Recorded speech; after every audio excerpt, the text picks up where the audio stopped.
you can really engage in nurturing. You have to put the company first, but you also have to make absolutely certain that if there is an opportunity for someone to thrive, if there is an opportunity for someone to shine and provide you with a return on investment that benefits the company, that you effectively manage that resource to realize that. So if you think about raw potential, the question is, what's the degree to which you understand the difference between nurturing, coaching versus micromanaging, and separating those two? Because nurturing, coaching, helping someone evolve, helping someone mature professionally is not something that can be achieved by managing the person. If you tell them, hey, this is a step you have to take, and this is a step 1A and 1B and 1C, and then it's 2 and so forth. If you give them each and every step of the way, what you're going to form is an individual that's going to seek validation and approvals, as opposed to an individual that's going to take a risk. So give them the nurturing, the coaching that they need to build the confidence to take a chance, take a risk, and go for it.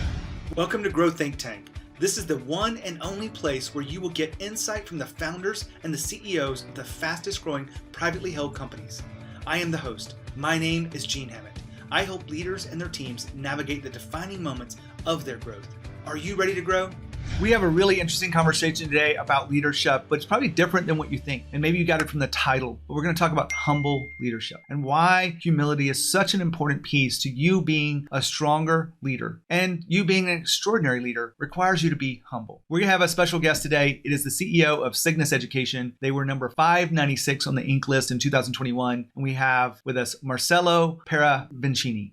Really great name that I love to be able to say. Hopefully I got it right. But what we talk about today will help you understand some of the things that you might be struggling with. One of them is, what's the difference between doing the right thing and being right, and what that means to your leadership? How do you encourage people to feel a sense of empowerment? How do you truly be a leader that is willing to look at their mistake? And this is just some of the things that we talk about in today's conversation. I want to pause right here for a second before the interview to remind you that if you are still looking at how do you grow your business, if you think that leadership is a key component of the growth of your business from one phase to the next, moving from where you are now to where you want to be. If you believe leadership is important, then I'd love for you to take me up on my free offer here, because this chance to sit down and talk about what great leadership looks like and what extraordinary leadership really looks like and how do you get to that point. I want to have that conversation with you. You've been listening to this podcast for maybe a few episodes, or maybe it's dozens of episodes, but you haven't reached out to me yet. Well, I'm talking to you, because when you think about what does it take to be a great leader, many times we can't see it because we're inside the problem. There's some things that are getting in our way. And my job over the last 10 years is to help leaders see what those things are, create a plan to move forward. And I want to do that for you. Now, this plan is not going to be easy to do. It will probably take you having courage and really leaning into this. But it's not about me selling you something or you enrolling into my coaching programs. Although they're amazing, my only focus in this conversation is to serve you. If you really take that in, someone's reaching out and offering to serve you, this doesn't happen very much. And this comes genuine from me. I want to help you be the leader that you want to be and the leader that your team deserves. So all you have to do is go to genehammett.com and schedule your call. You may say, this is just not the right time. We got so much going on. It's exactly the reason why you want to make sure that you're focused on the right things. Many of the times I'm having conversations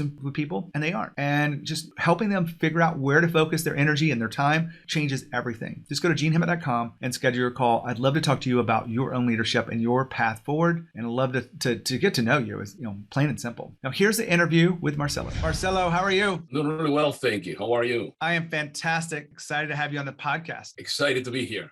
Well, we're going to have a very interesting conversation today. We're going to talk about all aspects of leadership. One of those being, what role does being humble in your leadership allow you to create the team and create growth that you want?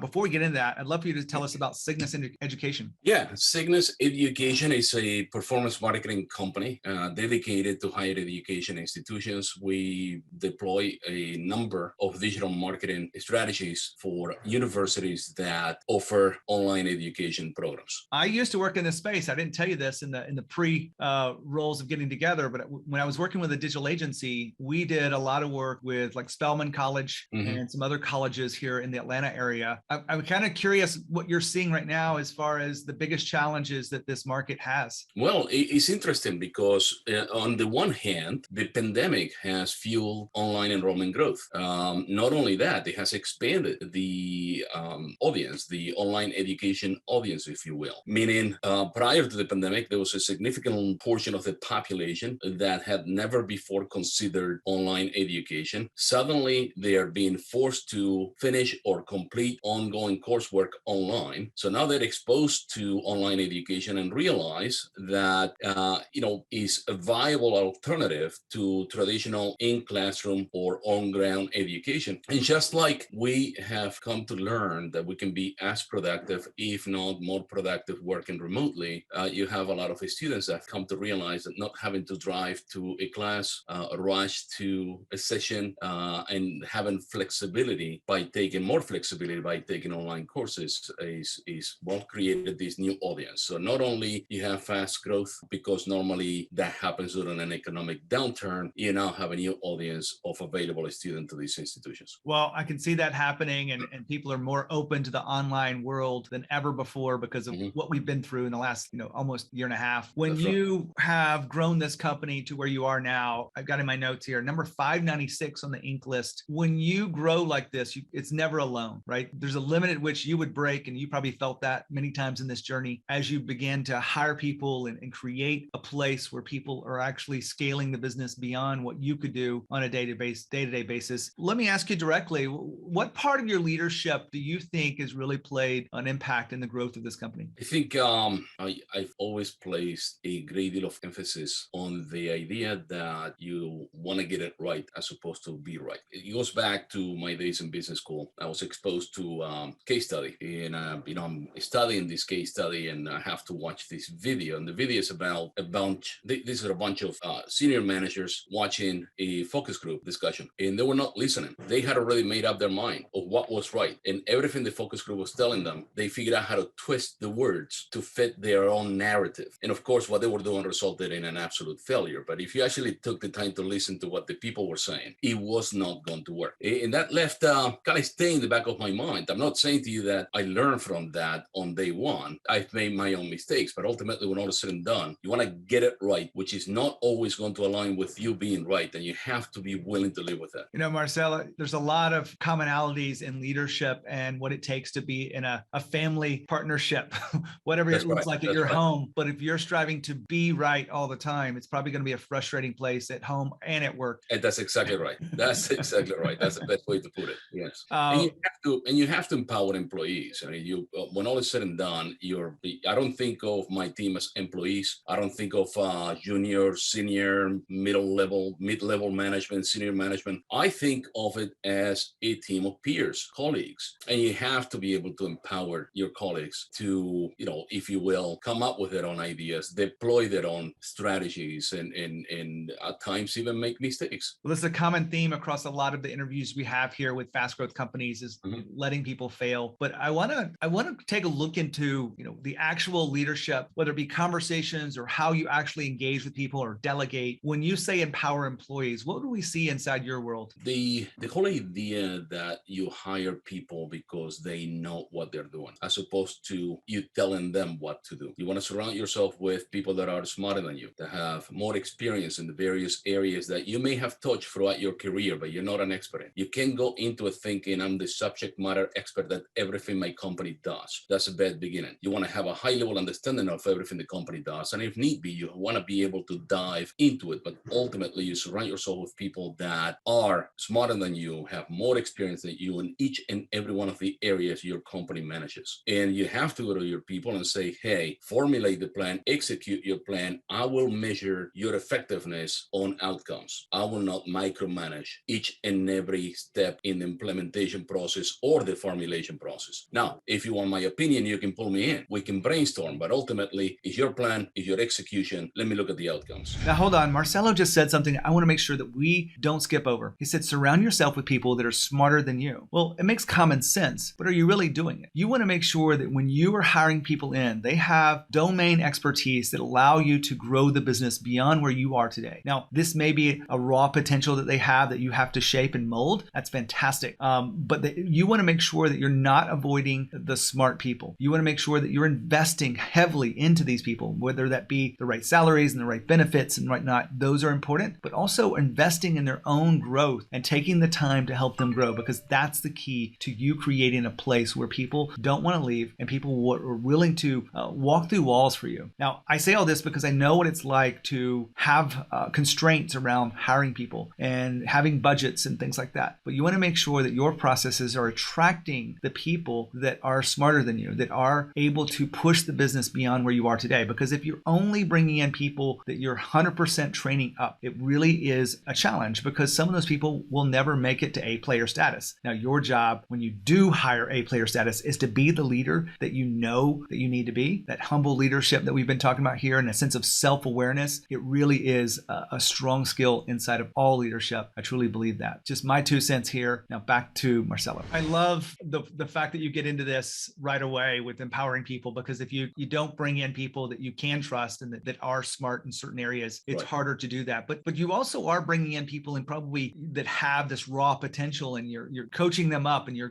doing that. What does that look like in your style of leadership? It happens. In fact, you're going to find yourself people that either bring to the table raw potential, or people that haven't yet realized, people that have, despite having been in the vertical or the industry or at work for a very long time, haven't really realized their full potential, and you got to wonder why. Now, there's a limit to which you can really engage in nurturing. You have to put the company first, but you also have to make absolutely certain that if there is an opportunity for someone to thrive, if there is an opportunity for someone to shine and provide you with a return on investment that benefits the company, that you effectively manage that resource to realize that. So if you think about raw potential, the question is, what's the degree to which you understand the difference between nurturing, coaching versus micromanaging, and separating those two? Because nurturing, coaching, helping someone evolve, helping someone mature professionally is not something that can be achieved by managing the person. If you tell them this is a step you have to take, and this is a step 1A and 1B and 1C, and then it's 2 and so forth. If you give them each and every step of the way, what you're going to form is an individual that's going to seek validation and approvals, as opposed to an individual that's going to take a risk. So give them the nurturing, the coaching that they need to build the confidence to take a chance, take a risk, and go for it. Fantastic. I love the what you just described there. If you told them step by step,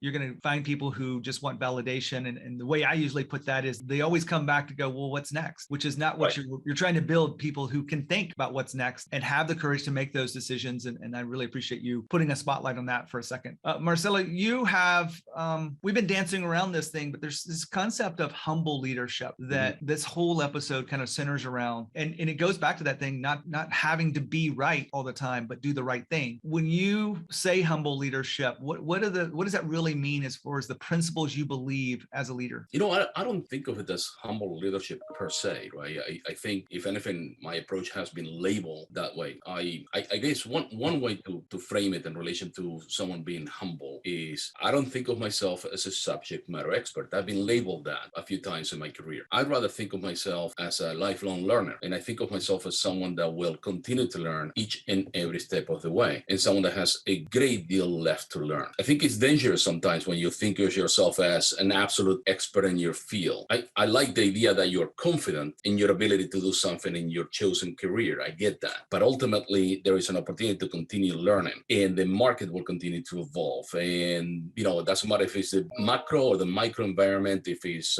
perhaps the regulatory landscape, a competitive landscape. You can look at the various moving parts that impact your business and come to the realization that you don't know what's coming next, and you have to always be willing to consider what you're simply not aware of and what you can learn from. And something that's critical in terms of learning is that you can learn from absolutely everything and everyone. You can learn from the young professional you just hired right out of college, as well as you can learn from someone like yourself that has over 20 years of experience in marketing. It doesn't matter who you're engaging with. If you are a lifelong learner, you have to be open to the possibility of learning from absolutely everything and everyone. Now hold on for a second. Marcelo just talked about continuing to learn. Now, you probably have said this before. You probably have stacks of books on your bookshelves like I have behind me, and you think that's enough. Well, let me ask you this. Have you ever asked for help and found that whatever conversation you were having with someone gave you an insight, gave you a perspective that you didn't have before. Maybe they challenged some of your thinking and you were willing to learn from that and grow from that. Well, that's exactly what I do as a coach. I work with people who are humble enough that are willing to ask for help, and I help them grow their businesses. I could talk about all the successes I've had, but I want you to think about this. You don't have to hire me as your coach. I may not be the right personality for you. You may be looking for something else inside your coach. But if you do ask for help and you are open to growing and learning from that, my guess is that it will make a profound difference in how you show up and how you lead and how you serve. And if you're willing to ask for help, it shows to me that you're willing to truly learn from, where you are today to create and be the leader that you need to be. Now, you may think that you've got all this dialed in. You can just put your head down and get to work. I hear this all the time, but sometimes you have to slow down. You have to be able to take a different perspective. And that is exactly what a coach will do for you. So don't be afraid to ask for help. Be courageous enough to say, you know what? How do I find the right help for me? Who is the right person? And have the conversations that you aren't having with your board or with your executive team or with your significant other and those other mentors that you've surrounded yourself with. Have conversations that will profoundly impact who you are and help you grow as a leader. Back to Marcelo. It's another common thing that happens across this podcast when leaders come in and should say, you know what, if I have to be the one who has the ideas and has to make all the decisions, it probably isn't the strongest company, because what you're really saying here, reading between the lines, is I can even learn from those people that are on the front lines with employees. And I would even make a case that they're the ones that you should be listening to more than anything, because they're talking to clients, they're looking at data that you're not in touch with is the way you used to be. Because in marketing, it's changing quicker than almost any industry out there. I think it changes faster than technology. Would you agree to that? Exactly right. It changes rapidly. And not only you're dealing with the innovative evolution that doesn't take a break, they say a new something every single day, you're also dealing with very fluid regulatory landscape,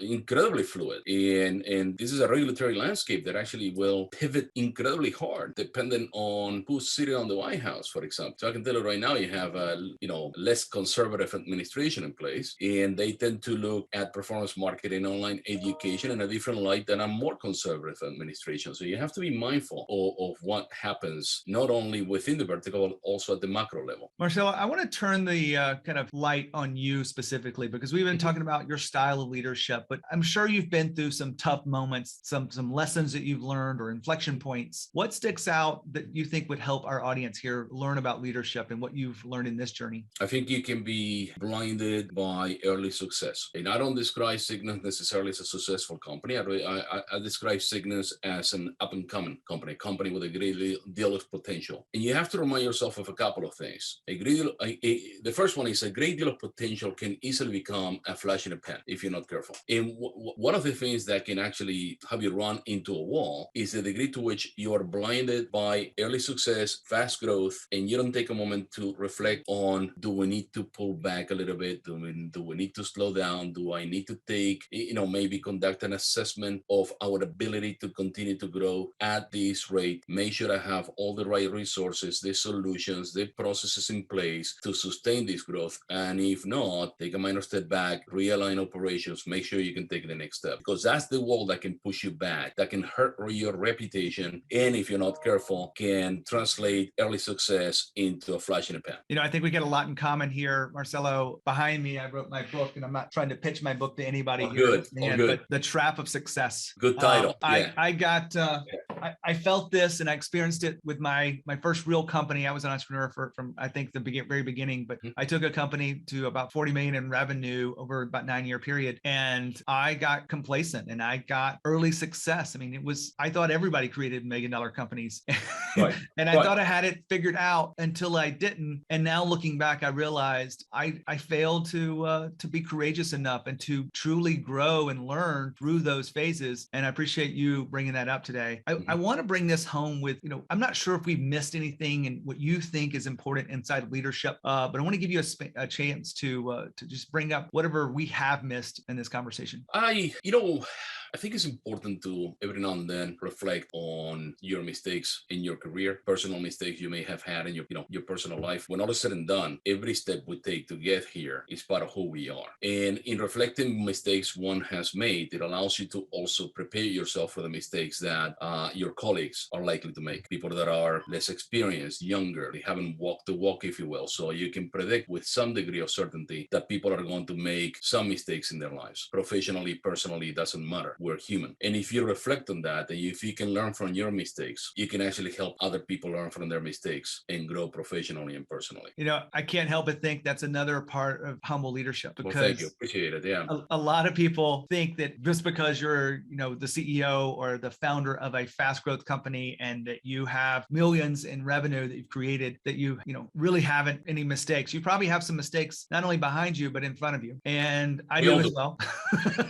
We all do. And we're human. And that's part of the learning. Yeah. And being able to take that moment and reflect on those mistakes. I do this with some of my coaching clients, and it's been a very powerful experience because they're not willing to do this. Most people don't go and have those kind of thoughts. And I'm not saying we're going to wallow in them, but we're going to learn from them. And that's what I hear from you in this reflection on mistakes. Right. Marcelo, yes. Really appreciate you being here and sharing your journey of leadership, and appreciate your wisdom. And I appreciate your time and the opportunity to have in this conversation. I love to take a moment and just reflect what I've gotten from this interview so that those listening in can really look at their notes and look at what's going on. Marcelo talked about, not having to be right, but getting it right. And this whole episode is centered around that humble leadership and about what he's bringing to this. Be willing to let people fail. Be willing to empower people. Be willing to reflect on your mistakes. All of this is in alignment with being humble. And I really appreciate what he shares with this. And I don't know what your next step in leadership is, and hopefully you do. And if you don't have a very clear plan about what you're focused on and how you're growing and what's next for you, I want to help you do that. I've had a chance to, the last 10 years, to sit down with some incredible people and do this series of questions that are really powerful to help you figure out what's next. Sometimes it's blind spots. Sometimes it's just reframing of what's going on. It's been extremely powerful. I do this absolutely for free because I love to make a difference. This is not a sales pitch, but this is a chance for me to truly connect with you and build a relationship. And if you're listening to this now, you want to have that conversation with a seasoned executive coach, make sure you reach out to me at genehammett.com. I'd love you to schedule your call and support you and help you. This is what I love to do. When you think of growth and you think of leadership, think of Growth Think Tank. As always, lead with courage. We'll see you next time.